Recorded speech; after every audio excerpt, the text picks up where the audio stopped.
I've been cooking as a professional for a little more than 15 years, but my passion actually started when I wasn't tall enough to reach the counter in my grandmother's country kitchen. I called her Mimi, and she was the light of my life. The kitchen never really changed much. There was never enough space for anything.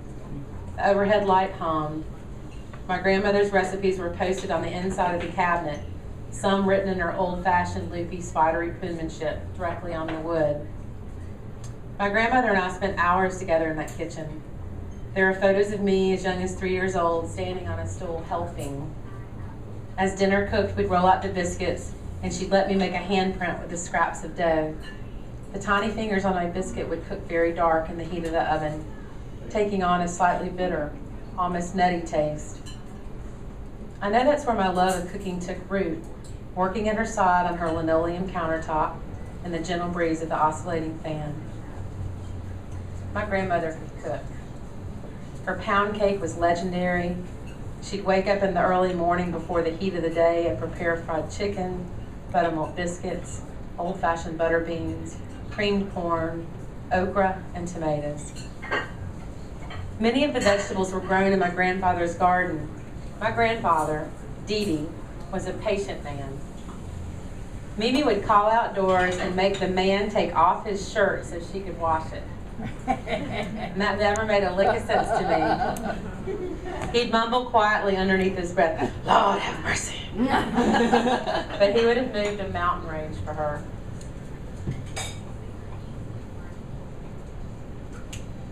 Very last time I saw my grandmother was on Mother's Day in 2000.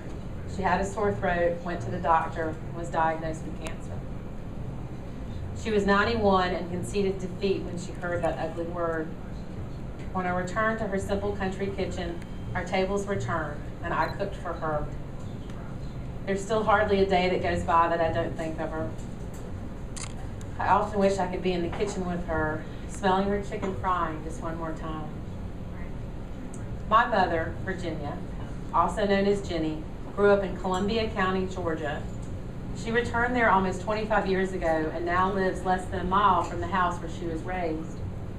When asked where I am from, I generally reply, my family's from Evans, Georgia. I haven't lived there since I was 3 years old. And I've lived dozens of places since. However, home is far more complex than a mailing address. My deep roots in the South and family history continually help me define my journey, what I will be, and where I will go. My maternal grandparents, Sam and Louise Baston, bought 50 acres near Evans, Georgia in 1938. She was the lady, and he was the tall, handsome, strapping country boy with dark hair and crystal clear blue eyes. He swept her off her feet, they fell in love, and scandalously, they eloped. I feel compelled at this point to point out for my grandmother's honor that their first child was not born shortly thereafter. Together they made a family, helped start a community, built a church, and most importantly, left a long-lasting legacy of what home really is. I spent much of my childhood with my grandparents. Dee always seemed to be working outdoors. There are photos of me as a toddler, chubby legs covered in dirt from tagging along behind him in the garden. He, my sister, and I would pick berries in the woods and bring them to Mimi to make sweet biscuits with stewed blackberries or some form of cobbler. I remember being in the steamy kitchen with my apron-clad grandmother before central heat and air was installed, listening to her cook and taking in every last sight and scent. The gentle burbling of Mimi's chicken and rice in the cast-iron Dutch oven, the sweet sticky batter licked from the spatula, the gentle hum of the electric mixer beating the icing for Dee's burnt caramel cake, and the pitched whistle of the pressure cooker emitting the meaty smell of bacon and green beans fresh from the garden are the taste, smells, and sounds of my childhood. When I was a teenager, I didn't hang out in the Dairy Queen parking lot with other kids on Friday night. Only people from small towns know what that means. You know you're in a small town if it's small enough to have a Dairy Queen. Yes. Dairy Queen's the biggest town, you know. So I didn't hang out with the kids on Friday nights there. I stayed at home in the kitchen with Mama. My parents divorced the summer between my junior and senior year. And that same summer, the school I attended closed. I was 16, and it was hard.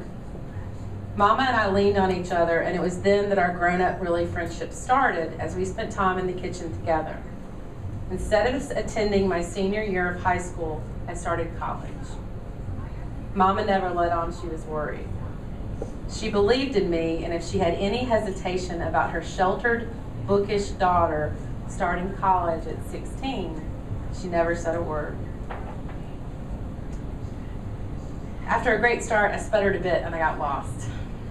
I realized the one constant, the one place I always saw, whether I was a scared teenager leaving Mama, or a flat in London, or Athens, Georgia at my college commune of sorts, or a lonely university grad in Charleston, South Carolina, the one place that had been my constant home was the kitchen.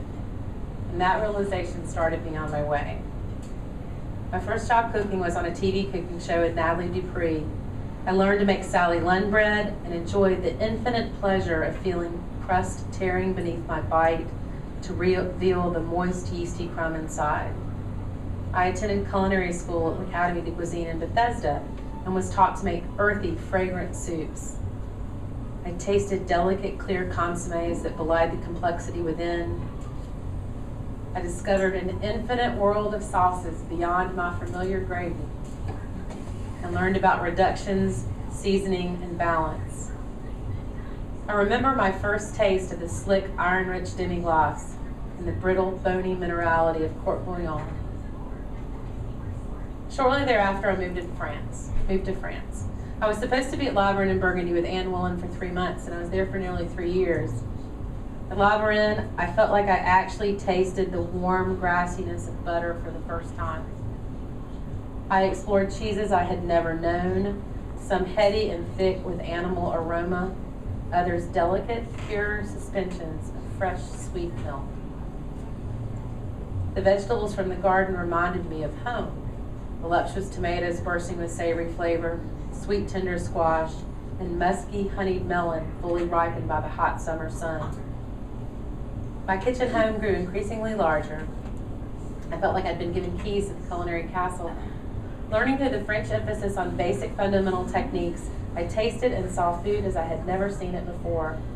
I also began to realize how important those years of learning by Mama and me inside had been. Returning stateside, I was the TV kitchen director for Bobby Flay, with Martha Stewart. At Epicurious Television, I ate freshly caught grilled octopus on an Aeolian beach with fire spitting steam and seawater. I made pungent, eye-watering moutarde au vin in Dijon and pressed deliciously biting olive oil with a media heiress in Sonoma. During my extended time in Europe, while traveling in the United States and abroad, and while living in New York, I was exposed to brilliant food.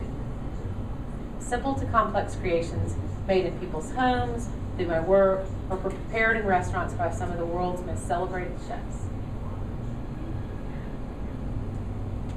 Then, on 9/11, I was trapped in Manhattan as the towers burned. People were huddled around cars with doors and windows open at every street corner, listening to the radio. The sound of sirens and the gnawing pull of fear were omnipresent. At one point, I could see the towers smoking and smoldering against the cerulean blue sky, and then they were gone. Just gone. In the economic aftermath, I lost my job with Epicurious. Months later, walking down the West Side Highway with tears streaming down my cheeks.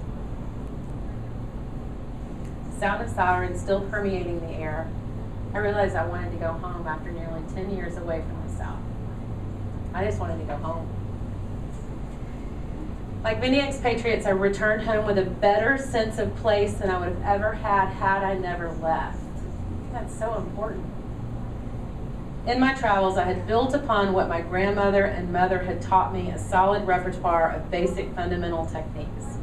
My eyes had been wondrously opened to how brilliant the world of food could be, of food and home could be. I continued my journey, still building my collection of stories with every bite, every word, and every scent. This is what home means to me. Talking for hours with my mother, fresh garden vegetables, pulling the wishbone with my sister just like we did when we were young, and sharing sweet kitchen memories. Around the world and home again, welcome once again to my southern kitchen. Pull up a chair.